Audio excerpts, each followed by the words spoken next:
Bilası Kaynattın çıkmanlardan Kırmızı gülü Allah'ı Yeşiller yani kanlardan Bir koynuğun konuşları devak sargaylar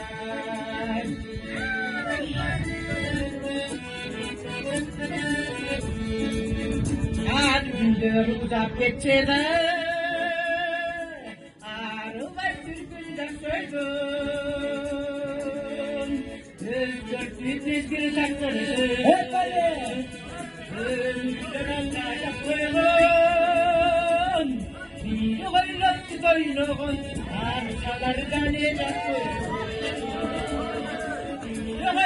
Bir koyunlu koynuğun Arsalardan ecek koydum Barakeldi Fatma babamızın ırına cevap kılıp hazbega